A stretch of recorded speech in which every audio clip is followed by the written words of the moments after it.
visto aqui na nossa palestrante, Leisa Antunes. Leisa, primeira vez, eu acho. Primeira vez, isso. Seja muito bem-vinda. A nossa casa te recebe de braços abertos, como dizem, muito obrigada. Né? Comunidade aqui de Camobi, tá? E no que precisares, nós estamos sempre à disposição. Eu estou como presidente da casa, então te deixo à vontade. Sim, muito obrigada. Tá bom? Obrigada. É do Mena Barreto, né? Isso, Mena Casa Barreto. Espírita ou Centro Espírita? É Sociedade Espírita Mena Barreto. Mena Barreto, lá do centro. Obrigado pela presença. Eu agradeço. Então, uma boa noite a todos os amigos. É uma satisfação estar pela primeira vez aqui nessa casa e trago um abraço lá da nossa Sociedade Espírita Mena Barreto para todos os irmãos desta sociedade aqui. Meus amigos, nós viemos conversar hoje com vocês sobre o capítulo 7 desse livro que está ali projetado a imagem, que é chamado Boa Nova. Eu tenho aqui o livro físico e mostro para vocês. É provável que muitos já conheçam, já tenham lido, porque é um livro que a gente usa bastante para estudo, né, e leitura. Mas é uma obra que traz 30 capítulos nos falando narrativas a respeito da vida de Jesus. Então são 30 episódios da vida do Mestre, de ensinos, de reflexões, de conversas que ele teve com seus apóstolos, com seus discípulos, com aqueles que estavam junto dele. E como tudo aquilo que ele fez e tudo que ele disse são conversas muito esclarecedoras para nós, que a gente poderia estudar a longo prazo e teríamos sempre muito que aprender daquelas reflexões que parecem num primeiro momento simples, uma conversa informal, mas que para nós é carregada de lição. E traz também relatos de vida de espíritos que conviveram com ele, que não ficaram famosos, não constam seus nomes muitas vezes nos evangelhos, mas que também tiveram um papel muito significativo, muito importante na mensagem que o Cristo veio nos trazer. Hoje a gente vai conversar sobre esse capítulo 7 dessa obra, que fica a dica para vocês da leitura. Os capítulos são separados, então é uma obra que a gente pode ler de acordo com o nosso tempo, não é uma leitura inteira, né? E o capítulo 7 ele tem esse título, A Luta contra o Mal. Na verdade é um diálogo entre Jesus e um dos seus apóstolos chamados Tadeu, tá? Então, como ele é um diálogo, como é que a gente vai trabalhar? Como é que a gente vai entender essa situação aqui para a gente poder extrair as reflexões? Eu fui trazendo, colocando nos slides, tudo que está nos slides é desse capítulo, tá? Eu fui colocando as falas principais. Então, perguntas que o apóstolo vai fazendo para Jesus e as respostas que Jesus vai dando. E aí a gente vai lendo e vai interpretando, tentando refletir, extrair a mensagem que tem ali e também, o que é muito importante, tentando trazer para a nossa vida. Porque muito provavelmente que o pensamento desse apóstolo que vai ser refletido aqui na conversa, talvez também se assemelhe com aquilo que às vezes nós pensamos no nosso dia a dia ou com as nossas atitudes. Então é bom a gente ir fazendo essa ligação, essa conexão, porque Jesus vai dando respostas que podem servir, certamente servem para todos nós. Qual é o contexto aqui para a gente entender? De todos os feitos que Jesus fazia, todas as curas, todos os milagres, todos os seus ensinamentos, as parábolas, as falas, mas de tudo isso havia algo em especial que os apóstolos se impressionavam mais. Era quando era trazida uma pessoa, e agora eu vou usar exatamente o termo que o texto traz, tá, gente? Quando era trazido um endemoniado, jogado aos pés do Cristo, para que o Cristo, com sua amorosidade, com seu carinho, envolvesse aquela pessoa naquela loucura, naquele transtorno que estava, e ela então imediatamente se acalmava e saía dali curada. Isso era o que mais impressionava os apóstolos. Imaginemos que eles presenciaram muitos feitos do Cristo, né? A cura de lepra, por exemplo, é onde a carne ela ia se recompondo nos olhos de quem estava ali assistindo. Pessoas que não enxergavam voltavam a ver, paralíticos voltavam a andar. No entanto, essa cena da cura dos endemoniados era a que mais impressionava os apóstolos. Porque vamos imaginar, né, vamos nos colocar, nos reportar aquela época, imaginar a cena. Aquela pessoa que era trazida para ser curada, ela vinha numa situação muito deplorável, porque a situação de desequilíbrio que ela vivia era tão grande que ela se tornava muitas vezes violenta para com os outros e para com ela própria, se machucava, se autoflagelava, né? Então existiam momentos em que ela precisava ser contida. E a família às vezes não tinha acesso para poder alimentar decentemente aquela pessoa, para poder cuidar, os cuidados de higiene decente. Então, quando essas pessoas eram trazidas assim para o Cristo, eles vinham numa situação que a cena causava um impacto muito grande. Às vezes eles gritavam, às vezes eles urravam. E quando eles eram largados ali no chão e o Cristo os envolvia com seu amor, os apóstolos que assistiam contam que era tão grande aquele amor ali, era tão diferente a situação depois da cura, que o semblante daquelas pessoas se transformavam, se acalmava. Elas suspiravam profundamente e o semblante voltava ao normal. Essa cena chamava a atenção, em especial de um apóstolo chamado Tadeu. Tadeu conta que quando a pessoa era curada e suspirava assim tranquilamente, ele olhava para os olhos do Cristo e pensava: mais uma vitória para nós, mais um que foi curado. Assim Tadeu encarava aquela situação. Acontece que determinado dia, Jesus se ausenta com 2 outros apóstolos, vai fazer uma viagem, e é trazida uma mulher nessa situação, como diz o texto, endemoniada, para que Tadeu a curasse. Tadeu faz todo o esforço que ele pode. Ele passa horas e horas tentando curar a mulher endemoniada como Cristo fazia, mas ele não consegue. No final do outro dia, quando Jesus retorna da viagem, no mesmo instante, se aproxima da mulher e ela é curada. Mas isso deixa Tadeu muito pensativo, isso deixa Tadeu cismado, afinal de contas, por que ele não conseguiu fazer a cura? O que houve, o que ele deixou de fazer, o que ele não fez, que ele não conseguiu curar aquela mulher? Então ele começa a pensar consigo mesmo, ele não fala, sabe quando a gente pensa com os nossos próprios botões, como a gente diz, né? Ele começa a pensar com ele mesmo o seguinte, olhem o pensamento dele. Por que razão o mestre não lhes transmitia automaticamente? Atentem aqui para as palavras que Tadeu pensava.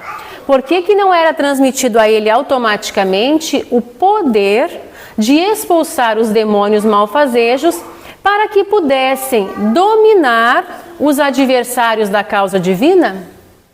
Então, o que ele está pensando aqui? Por que Jesus não transmite de uma vez para eles o poder de poder dominar aqueles que são os adversários? Porque a gente pensando com a cabeça, com a mentalidade daquela época, né?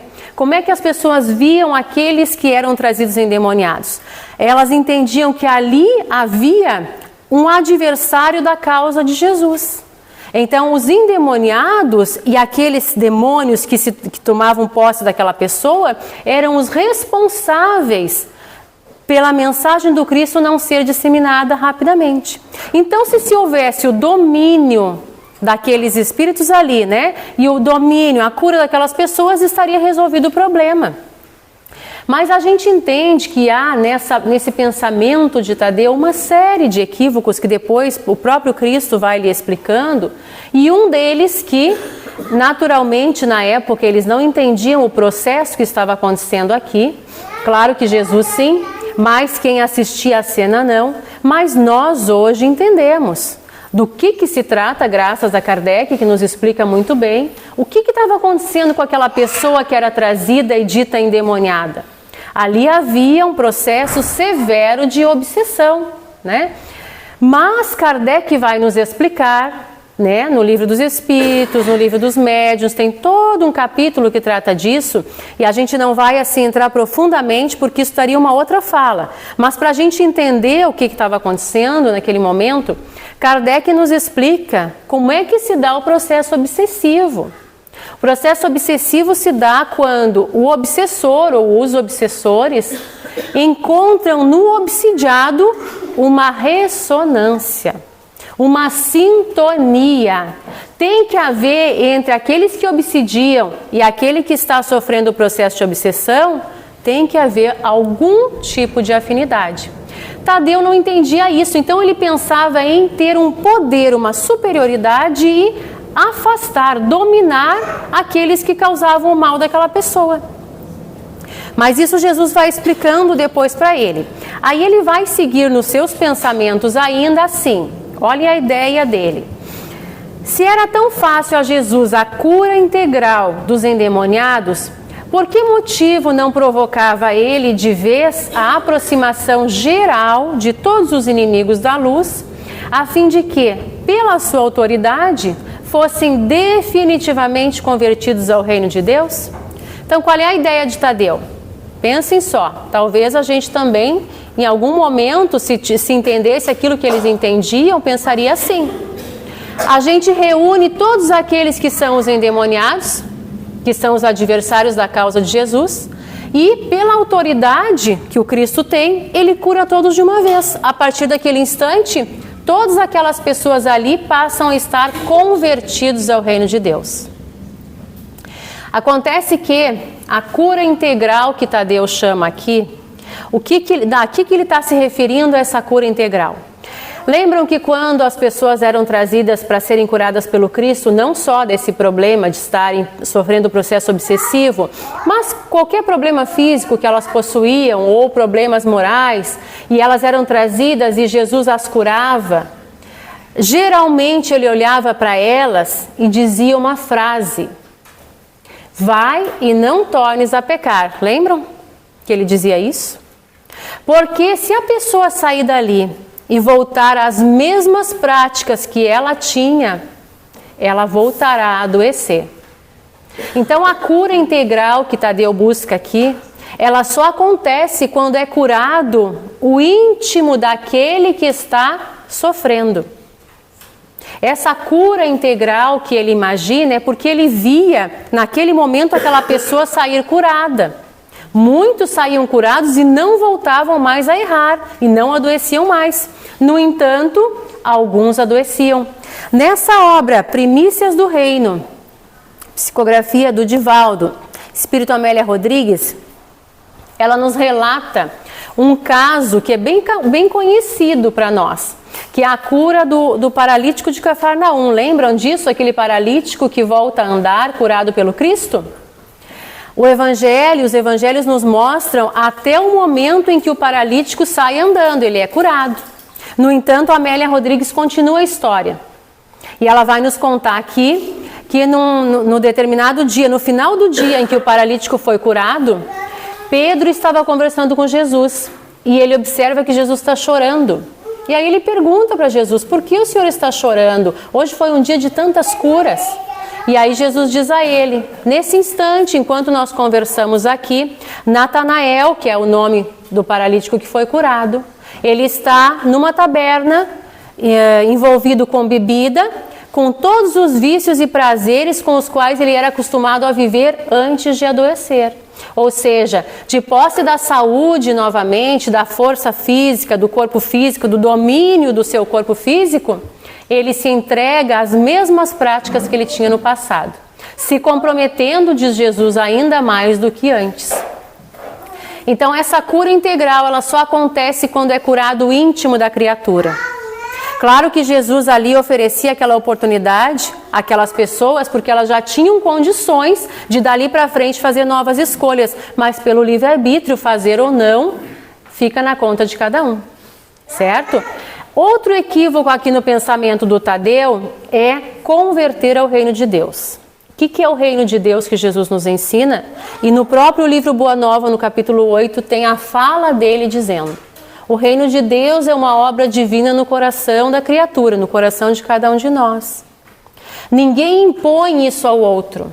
É preciso que eu desenvolva em mim esta condição, este reino, que só se desenvolve quando eu olho para dentro de mim, vejo quais são as imperfeições que eu preciso trabalhar, trabalho elas e transformo elas em virtude. Então não tem como converter, tem como a criatura, pela sua própria caminhada e esforço, desenvolver dentro de si esse reino. Por isso que Tadeu ele tem aqui uma série de equívocos, mas Jesus vai esclarecê-lo, assim como para todos nós. Então, no momento em que Jesus está sozinho, Tadeu, que está cismado com tudo isso turbilhando dentro da sua cabeça, ele procura Jesus e confessa isso que ele está pensando. Ele diz para Jesus isso. E aí Jesus vai esclarecer para ele, vai conversar com ele, fazendo uma coisa que ele fazia brilhantemente. Ele devolve as inquietações do Tadeu com uma pergunta. Aquelas perguntas que fazem com que quando a gente busque a resposta, ela já esteja dentro de nós, ela já nos faça refletir. Então Jesus diz assim para Tadeu, ele vai lá e leva tudo aquilo que ele está pensando para Jesus. Jesus diz para ele, Tadeu, qual é o principal objetivo das atividades de tua vida? Ou seja, o que tu busca, Tadeu? Tudo isso que tu faz na tua caminhada, tudo isso que tu faz no teu dia a dia, tu tem qual objetivo? Aonde você quer chegar com isso? É isso que Jesus está perguntando para Tadeu. A gente pode pensar nós todos estamos aqui hoje, reunidos numa casa espírita. Qual é o objetivo da nossa vida? E aí Tadeu responde, ele sabia a resposta, ele tinha clareza disso. Ele diz para Jesus que ele busca realizar o reino de Deus no coração. Isso ele já tinha compreendido. O que ele não sabia ainda era como fazer isso. Tadeu já tinha ouvido do mestre, por exemplo, no Sermão do Monte, quando Jesus disse, buscai primeiro o reino de Deus, tudo mais lhe será dado. Então ele sabia que ele precisava realizar isso, mas ele não sabia como. E aí Jesus vai ensiná-lo. Se procura semelhante realidade, por que a reclamas no adversário em primeiro lugar? Se eu quero realizar o reino que é dentro de mim, por que eu estou me preocupando com as faltas, as dívidas, os equívocos, a forma de agir do outro? É isso que Jesus está convidando ele a pensar. Seria justo esqueceres as tuas próprias necessidades nesse sentido? Às vezes a gente justifica, por exemplo, que o mundo não está melhor porque pessoas tais e tais agem assim assado. Jesus está dizendo aqui que a gente tem que olhar para dentro de nós e que nós temos que atentar primeiro para as nossas necessidades de modificação, para que nós sejamos esse exemplo. E não nos preocuparmos em transformar o outro, mas transformarmos a nós próprios. E aí ele segue a resposta. Se buscamos atingir o infinito da sabedoria e do amor em nosso Pai, se nós queremos mesmo essa ligação com Deus através do seu amor, sentir em nós profundamente o seu amor, indispensável se faz reconheçamos que todos somos irmãos no mesmo caminho. Quer dizer que talvez aquele equívoco que eu repare lá no outro, de repente eu também tenha os meus. E eu não estou olhando para os meus, mas eu estou preocupada em transformar o outro. E aí Jesus vem e nos coloca todos na condição de irmãos. E essa fala dele deixa Tadeu impressionado. Irmão, como assim? Tanto que Tadeu vai lhe perguntar, mas Senhor, os espíritos do mal são também nossos irmãos? Ou seja, aqueles que tomam posse, no palavreado do texto. A gente sabe hoje em dia que não é assim. Mas vamos falar numa linguagem mais de hoje. Aqueles que obsidiam a pessoa, que estão ainda vinculados ao mal, que ainda praticam o mal e se comprazem nele, que estão equivocados, são nossos irmãos. Porque Tadeu tinha a ideia, gente, de que havia uma humanidade voltada ao mal e uma humanidade voltada ao bem. Não existe isso, porque Deus não cria o mal. Ninguém de nós foi criado para errar. Ninguém de nós foi criado para se equivocar e para fazer o mal. Acontece que nós fazemos escolhas e às vezes as escolhas são equivocadas. Mas Jesus responde para ele que toda a criação é de Deus. Há uma humanidade só e toda ela é criação divina.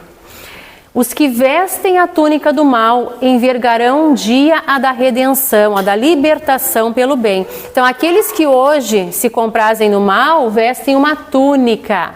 Mas esse não é o seu estado natural, porque nós não somos criados para o mal.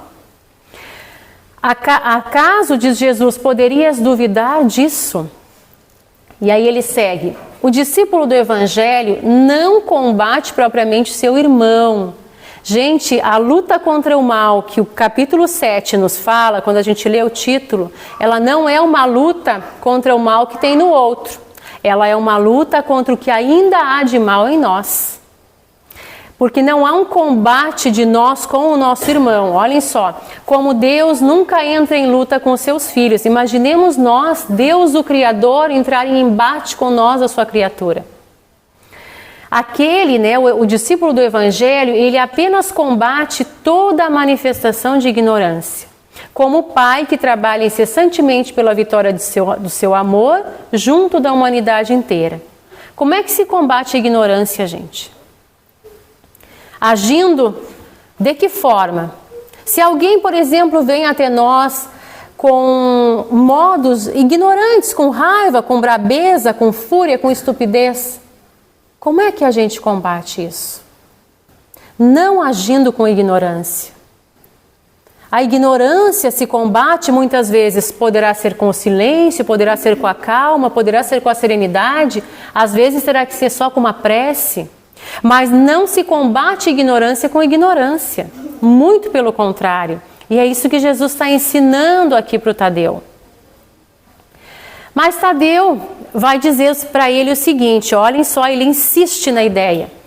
Mas não seria justo convocarmos todos os gênios malfazejos, percebam que ele ainda chama assim, gênios malfazejos, para que se convertessem à verdade dos céus. Então ele ainda quer, Tadeu, impor a verdade sobre aqueles que ainda não compreendem a verdade. E aí o Cristo diz para ele que é brilhante a resposta. Por que motivo não procede Deus assim? Se a gente pensar, se Deus quisesse impor a nós o seu amor, é claro que Ele poderia, Ele é Deus. Mas Ele nos deixa algo que nós conhecemos chamado livre-arbítrio, que é a liberdade de fazermos nós as próprias escolhas com responsabilidade sobre aquilo que escolhemos. Então não é uma imposição de poder, Deus nunca age assim, muito pelo contrário. E aí Jesus segue, porventura teríamos nós uma substância de amor mais sublime se fosse para impor o amor. Quem de nós teria uma substância de amor mais forte do que a do próprio Criador? Ninguém, Ele próprio faria isso, se fosse essa a saída. Abraça sempre o teu irmão, diz o Cristo. E esse abraça não é no sentido de tocar, mas é no sentido de acolher, de respeitar, de compreender, de entender a posição e o momento em que o outro hoje se encontra. Se o adversário do reino te provoca ao esclarecimento de toda a verdade, não desprezes a hora de trabalhar pela vitória da luz. Quer dizer, se há oportunidade para nós de com a palavra ou com as ações esclarecer, que possamos fazer isso. Mas segue o teu caminho no mundo atento aos teus próprios deveres. É isso que nós temos que atentar mais. Quais são os nossos próprios deveres? Pois não nos consta que Deus abandonasse as suas atividades divinas para impor a renovação moral dos filhos ingratos que se rebelaram na sua casa. Deus não trabalha dessa forma.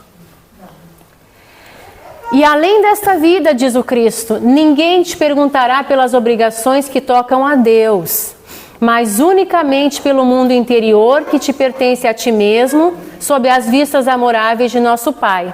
O único mundo pelo qual nós teremos que responder quando nós regressarmos à pátria espiritual é o mundo íntimo que nós desenvolvemos aqui dentro de nós.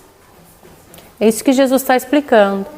E aí ele dá um exemplo, que eu coloquei ali pequenininho para não esquecer, ele dá um exemplo no livro, para quem for ler depois. Ele diz assim, o que seria, Tadeu, de um rei que pedisse contas de todo o seu reinado apenas para um súdito? Quer dizer, imagina que Deus vai pedir conta de toda a transformação do mundo para um de nós? Não. mas do mundo íntimo de cada um, sim. E daquilo que são as nossas obrigações, naquele núcleo aonde nós fomos colocados a viver. Núcleo familiar, núcleo de trabalho, núcleo da casa espírita. Quais são as nossas ações, o que nós estamos fazendo com isso? Isso sim.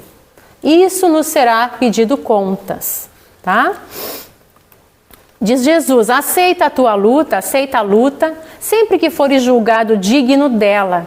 E não te esqueças em todas as circunstâncias de que construir é sempre melhor. Lembram que lá no começo Tadeu queria dominar, né? Dominar, dar aquela sensação de se sobrepor, queria afastar aquele que ele via como adversário. O Cristo está lhe ensinando a construir. Construir é acolher amorosamente, não dividir, repartir. Aí Tadeu vai dizer assim para ele, mudando totalmente o tom da conversa, porque até aqui ele foi despertando os seus sentidos. Então ele vai dizer assim, Senhor, vossos raciocínios me iluminam o coração, mas terei errado em externando meus sentimentos de piedade. Ele já está falando diferente, ó. Ele queria expulsar o adversário, agora ele já está olhando com piedade. Pelos espíritos malfazejos, não devemos então convocá-los ao bom caminho? Ó a pergunta. Agora ele mudou, porque ele fala em convocar. Convocar é chamar, né? E ele falava em dominar. Dominar é ter ascendência sobre. Aí Cristo vai responder. O adversário é sempre um necessitado, que comparece ao banquete das nossas alegrias e por isso, embora não o tenha convocado, convidando somente os aflitos, os simples, os de boa vontade, nunca lhe fechei as portas do coração, encarando a sua vinda como uma oportunidade de trabalho, de que Deus nos julga dignos. Vamos entender isso. Ele está dizendo aqui, aqueles que estão cansados, aflitos, que já cansaram de sofrer e que querem a transformação, esses são os convidados do Cristo. No entanto, aqueles outros que vêm junto, que ainda estão voltados ao equívoco e ao mal, mas que se quiserem a transformação e se aceitarem, Jesus os acolherá da mesma forma. Quando acontecia a cura da pessoa que era trazida endemoniada, naturalmente que os olhos físicos de quem estava acompanhando via o quê? Via apenas aquela pessoa que era trazida ali, que estava enlouquecida e ficava bem. Mas não percebia a turba espiritual que era trazida junto deles. Então, o que a pessoa pensava, quem estava acompanhando? Que o atendimento ele se deu apenas para o endemoniado. Naturalmente que Cristo olhou também e atendeu também muitos dos espíritos que atormentavam aquela pessoa. Isso não nos é relatado, mas a gente sabe que pela amorosidade, carinho e afeto que ele tem, principalmente com aqueles que estão necessitados, muitos espíritos que acompanhavam também saíam dali curados. Vocês devem lembrar de uma cena que apareceu no filme Nosso Lar, quando aquelas caravanas iam buscar pessoas, lembram, com a maca, naquela região difícil do umbral. Geralmente eles iam até lá buscar uma pessoa, um espírito, né? Eram desencarnados, um espírito, né? Que havia clamado com sincero devotamento e que queria se melhorar. Mas lembram que antes de sair eles viravam e abriam os braços e estendiam para todos aqueles que estavam lá? Porque se naquele momento algum outro ou tantos outros quisessem de verdade, sentissem que queriam necessariamente mudar, eles também seriam levados. É isso que Cristo está dizendo aqui. Mesmo não os tendo convidado, se eles quiserem se transformar, Cristo aproveita aquela oportunidade e os acolhe.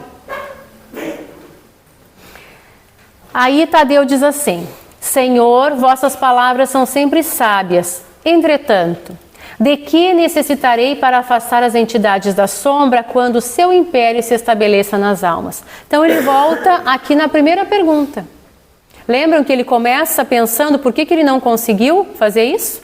Aqui ele pergunta, o que eu preciso então? Ele sabe que ele tem que desenvolver o reino de Deus no coração, mas o que ele precisa para isso? E aí Jesus vai responder para ele. Voltamos assim ao início das nossas explicações, Pois para isso necessitas da edificação do reino no âmago do teu espírito. Aquele amor, aquela autoridade que Tadeu queria ter lá no começo, de expulsar aquilo ali que ele queria que Jesus desse automaticamente a ele. Não existe, porque é um amor que tem que despertar no coração, tem que despertar no íntimo da criatura e se expandir na sua ação. É um amor que irradia e que naturalmente acolhe. E isso não tem como eu dar para o outro precisa desenvolver em si. Então Cristo diz para ele, sendo este o objetivo de tua vida, só a luz do amor divino é bastante forte para converter uma alma à verdade. Só o amor é uma força capaz de transformar um outro, aquele que sofre. Tem uma cena belíssima para quem já leu No Mundo Maior, de André Luiz, também psicografia do Chico, capítulo 5, em que narra um problema obsessivo assim muito severo. E é chamado um espírito de um alto padrão moral, chamado Cipriana, para atender aqueles dois que estão ali num processo obsessivo de 20 anos. Aquele espírito, ele tem tanto amor em si, que quando ela entra no ambiente, ela não fala nada. Mas o amor que ela irradia é essa luz que o Cristo está dizendo aqui. É tão forte que os espíritos que estão brigando se acalmam e silenciam. É isso que o Cristo está dizendo para Tadeu, que ele precisa ter e que nós precisamos ter, o desenvolvimento dessa força amorosa no íntimo de cada um de nós. E aí ele encerra dizendo que o reino de Deus é a edificação divina da luz. E a luz ilumina dispensando os longos discursos. Não é pelo que a gente fala, é pelo que a gente irradia de nós. No passe não é assim? No atendimento fraterno não é assim? No atendimento aos nossos irmãos no momento do trabalho mediúnico não é assim? É pelo que sai da minha vibração. Capacita-te, diz Jesus para Tadeu, de que ninguém pode dar ao trem aquilo que ainda não possui no coração. Então, se ele quer auxiliar, ele precisa desenvolver isso no coração dele. Vai, trabalha, sem cessar pela tua grande vitória. Zela por ti e ama o teu próximo, sem duvidares que Deus cuida de todos. Então, ele diz para Tadeu, encerrando essa belíssima conversa, que se Tadeu quer acolher aqueles que sofrem, isso serve para todos nós. Se nós queremos trabalhar nessa seara de Jesus, acolhendo aqueles que sofrem, é imprescindível que a gente desenvolva em nós esse reino de amor dentro do nosso coração e que a gente tenha essa certeza que ele encerra aqui na fala, de que Deus está sempre conosco. Era essa a mensagem, meus amigos. Muito obrigada pela atenção de vocês.